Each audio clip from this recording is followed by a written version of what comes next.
Have you ever looked at your plate, and I mean really looked? Today, we are going deep into the secret history of your food. It's a story that stretches from ancient empires all the way to the supermarket you just went to. And it really makes you wonder, doesn't it? Is the food you're about to eat actually what you think it is? Now, this isn't some new modern paranoia, and this question, it's as old as civilization itself. You see, the story of food, it's never just been about what we eat to survive. It's this incredible tale of human ingenuity, of status, of profit, and yeah, sometimes it's a story of straight-up deception. So let's start at the beginning, way back in the ancient world. Because this whole idea of food fraud, it's not a modern invention. Oh no, it's a practice that's been around for thousands of years. The playbook for this kind of stuff, it was written a long time ago. In ancient Rome, a lot of the food fraud was about faking status, making yourself look wealthier than you were. But by the time we get to the Middle Ages, the main reason had shifted to something we'd all recognize today, cold, hard profit. So in the Roman Empire, what you ate was a huge deal, a massive status symbol. But not everyone could afford the good stuff, so they faked it. Garum, for example, was this super expensive prized fish sauce, but it was often just junk fish scraps sold like it was top shelf.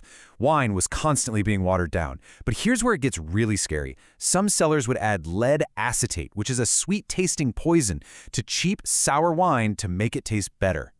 And this wasn't some dark secret either. The famous Roman historian Pliny the Elder, he actually wrote about all the food counterfeiting going on around him. So we have proof this has been a known problem for over 2,000 years.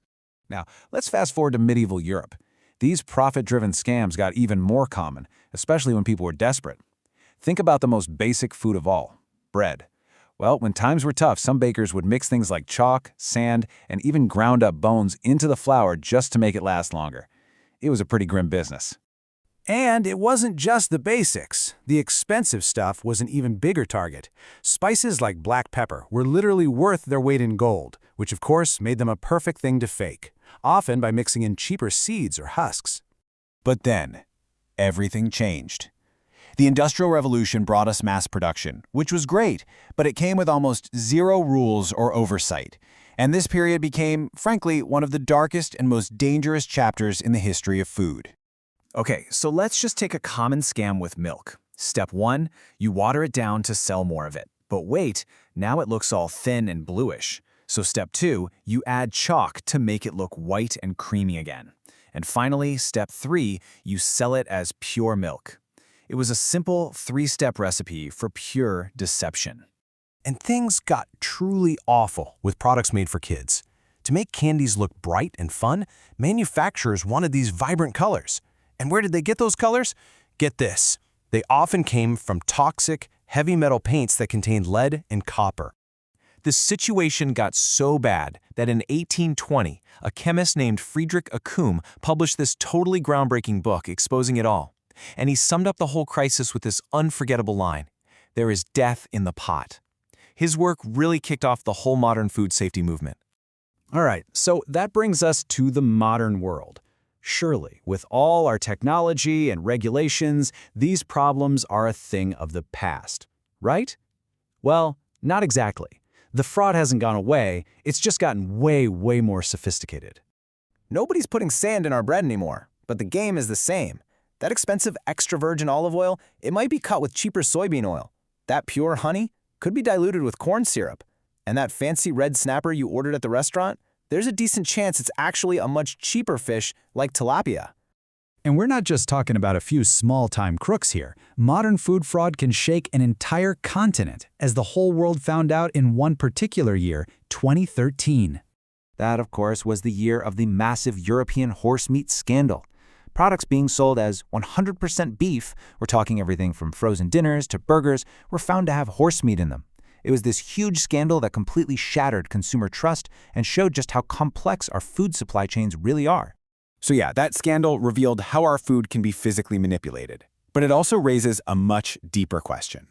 After centuries of people tricking us by changing the ingredients, what if the most clever trick of all isn't about changing the food, but about changing how we think about it? Okay, so check this out. Researchers like Charles Spence over at Oxford University have shown just how easily our own minds can be tricked.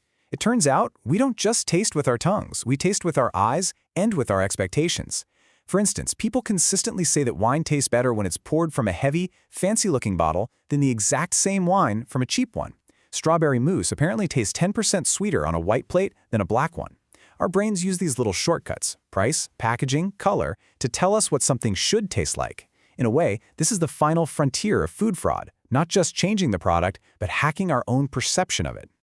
So after this whole journey from ancient Rome to today, let's just step back for a second.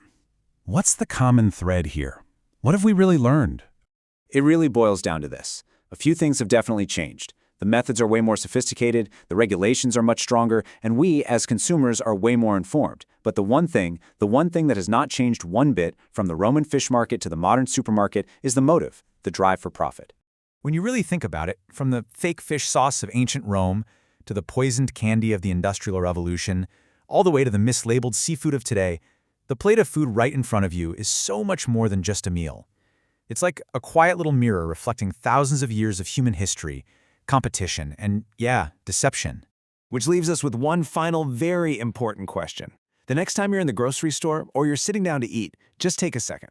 Look at your food and ask yourself that age-old question, which is now more relevant than ever. What am I really eating?